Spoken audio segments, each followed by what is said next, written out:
here I get the sense that if someone was an atheist, particularly a militant atheist, for instance, and were vocal about it, it might be, they might face certain social restrictions or even... a bit of prejudice. Right.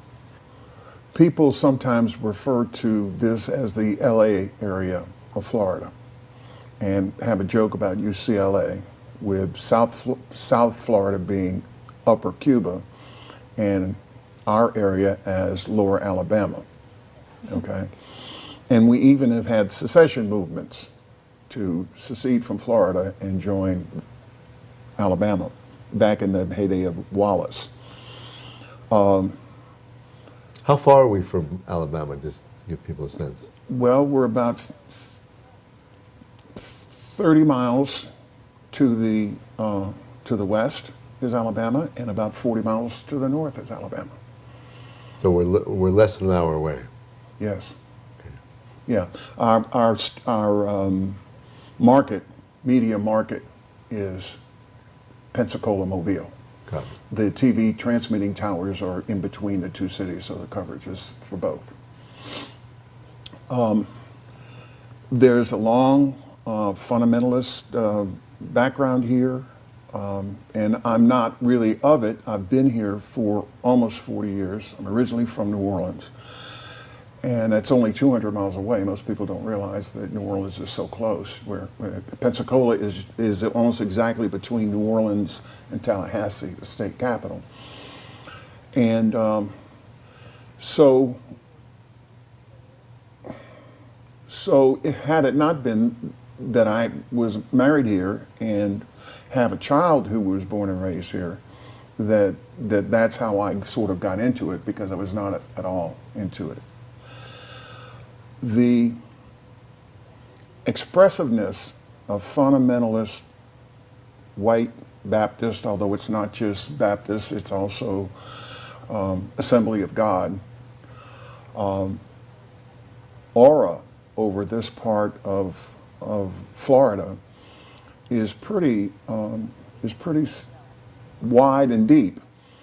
Particularly even more than the Southern Baptist, the Assembly of God as a denomination became very focused on this area and being successful in this area. And I know that from a friend of mine who was married to one of their ministers for a number of years. So it's just deeply ingrained, and the way that it's done, the praise of it, the friendliness of it, the warmness of it, the sharing that they do is very comforting and very attractive, particularly to people who grow up in it, and they grow up in it that way. And of course, there's a whole lot of other stuff that comes with it, racism, sexism, etc., that comes with it. But it's in such a loving thing that it is attractive. But, you know, I've spent most of my time here in the courthouse. Mm-hmm. And Abigail is from here. Yes, I'm a native. So, Of Pensacola or Santa Rosa? Pensacola. I actually live in the cantonment. It's actually okay. so on the outskirts of Pensacola. Well, she's the better person to ask about this than I. yeah, we might very well do that. But, so I've seen, you know, these nice beaches and these high-rise hotels and, you know, in front of the courthouse on this main strip here, coffee shops and bistros and, you know, a little more of that kind of college town feel. That's relatively recent, but yes, it's true now. It was not true 10 years ago. Okay. You know, So, or less true, will that be fair? Yes. so 10 years ago, or slightly further back than that, 2003, 2004, 2005, Yes. was the heyday of Dinosaur Adventureland. Yes. So, how was Pensacola different a decade ago? The downtown was almost entirely dead. You had the beach, and the beach was a whole lot different than the city. And really, what you see downtown now is a good thing. And so there's more nightlife. There's more diversity apparent downtown. That's a big difference. It was much more. I don't know if insular is the right word, but the culture was more cohesive then, and limiting in its comfortable way, in its embracing way. When the abortion wars, if you want to call it, or reproductive rights wars or whatever, but Pensacola became sort of the Selma of the reproductive rights movement. There was a local activist here by the name of John Burke, and he became very, very excited and I guess saw business opportunities in becoming rabidly anti-abortion. And he was an ex-Klansman and dope dealer and had a whole retinue of reprobates, who of course called all the rest of us reprobates. And they essentially terrorized the city from around 1985 with arsons and bombings, that sort of thing. Okay, so let's fast forward to March of 2015. For months, folks who've been interested in this issue, the Dr. Dino trial, first got interested because they were interested in the Parsons exclusion, tax issues, whether or not the IRS and the federal government were being excessive in their charges against Dr. Hovind, even vindictive. But in the course of the publicity around this trial, for the last several months, there have been death threats, explicit death threats. I'm not talking about in Pensacola. I'm not talking about in this warm, wonderful community. I'm talking about. Did he sound sarcastic to you just then when he said that? No, it wasn't sarcastic in the least. He didn't mean it that way. Yeah. So there have been extreme right-wing blog hosts, radio hosts, including a number of quite famous characters, Right. who have suggested that someone should take out the judge, the prosecutor, perhaps the agents. And all of these people. And they've called them Jezebels yeah. and related to Satan. And so Abigail can tell you, but when the trial first started, there was a lot of presence of Homeland Security. Yes. There was the courthouse marshals, right? And then there Right. was extra details. And I'm sure they had extra U.S. Marshals. And the U.S. Marshals Yes. are a big part. They carried federal law enforcement in this whole deal more than any other federal agency. Well, And federal they- marshals protect federal judges. Right. So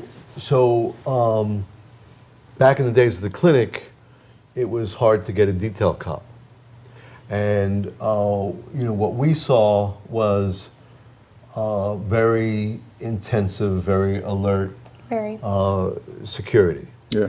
Having said that, some of these same people that suggested that someone for biblical purposes might just, somehow want to, these not even veiled threats off the judges and off the prosecutors. These same people have been my pewmates for the last 10 days.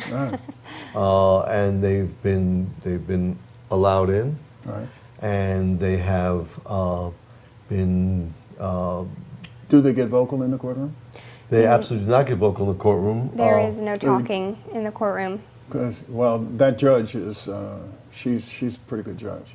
Yeah, She's a very good judge. We've been Yeah. wildly impressed. One of the most charismatic and fair people. I wish she was that she would come by once in a while to have my son, to counsel him to do his homework. Well, she is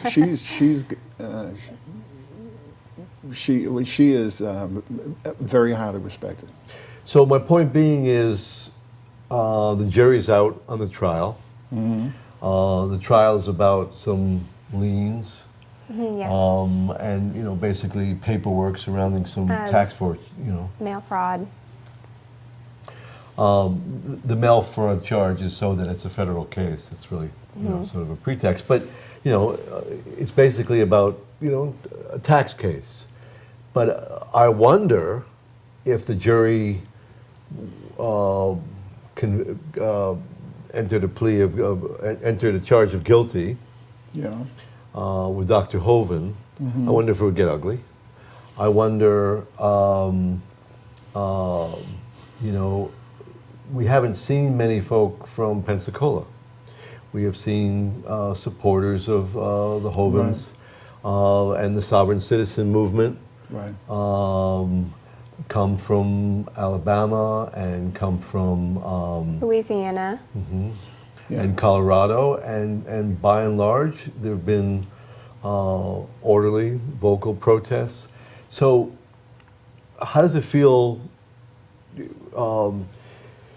You face this tremendous, traumatic tragedy Yeah. that obviously shaped your life and your character forevermore.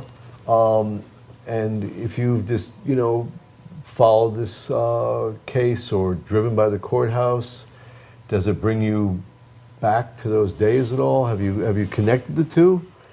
Because here's your old friend Dr. Dino, and it's 2015. It's 20 years later. Well, here's the thing. The most effective thing that I learned about all of this stuff when you would get people in a religious fervor and start to talk that way. There were two things that happened that I learned over the 17 years that I was an escort. And I was there every week. Okay? One of the things was, and this ran out of my, when John Burt was there one day, and John Burt decided to get in my face, and he was screaming at me, and he was talking about how I'm killing the babies, and how I'm help killing the babies, and blah, blah, blah, and all this other kind of stuff. And the wrath of God, whatever. And I said, John, I said, don't you know that you cannot be a thug for Jesus? There's no such thing as being a thug for Jesus. So think about that. And it shut him up. Last question to wrap up. So I'm trying to relate this historical period to now and to Ken Hoven. And one of the things that strikes me is that as Ken Hoven has become a man who commands less resources than he used to, he's incarcerated. Yeah. He's a convict. 10 years ago, he had folks like you to spar with. There was he had his acolytes and his converts, and he had academics. And then the years go on, and he's incarcerated, and his primary legal advice comes from either near criminals or convicted criminals. Right. And his supporters, by and large, many of his supporters, not all, but many of his supporters are professional, extreme right-wing, shock and awe extremists who Purveyors. who basically believe in every conspiracy theory known that's out there. And Kent Hoven is a person who won't quit, won't stop, has a strong sense of self, as you know from knowing him personally. And it seems like he's tapping in, or has happened to tap in to a group of people that perhaps he would not have tapped into 10, 15 years ago. Or do you think that basically he's the same old Kent? Well, I don't know him well enough to know exactly what the same old Kent means, but what I do know is that he will not have, and has not had for a long time, the support of many people in Pensacola. Many of the people who went for this, when it was the popular thing to do, to have your congregation out there, they've learned, they've seen the carnage, and Pensacola really should be known as a place that dealt with terrorism almost alone for a very long time. And so people, good Christian people, understand now much better that you reap what you sow, and as I said, that you cannot be a thug for Jesus.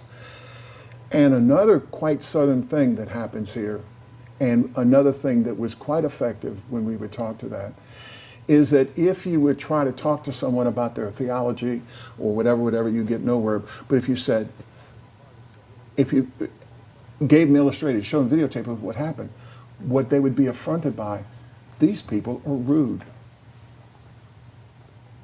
That's a southern thing, that you are not rude. It is not cool to be rude. Am I right? Not at, I know you do not want to be rude. That is the biggest insult down here. Yeah, and it has, but it has great power once people realize that these people who profess to be religious, profess to be that, but then, and that sort of clouds it, and then they kind of wake up one day and say, these people are rude people. So why do people in Pensacola seem to not really want to have anything to do? Because we've been through, with him, with this whole trial, because we've been through it. We've been through the trials here. That's how Paul Hill got to be a big national figure, that he was carrying empty holsters around here and saying that everybody should be killed, and then whatever TV show up in New York took him there. We've been through that. We've seen what it does. We see that it almost tanked the city as a tourist, as a family tourist location. And that got there, These guys were like Jaws to the beach community. So what I'm saying is that we've been through terrorism. We've seen the attractions that it can happen. We can see the passion and stuff that does it. But people in Pensacola are not buying that. They're not buying into that rudeness. They're not buying into that stuff. I think we've learned a lesson that the rest of the country would be wise to absorb. Thank you very much. Yes, thank you so much. It's been great.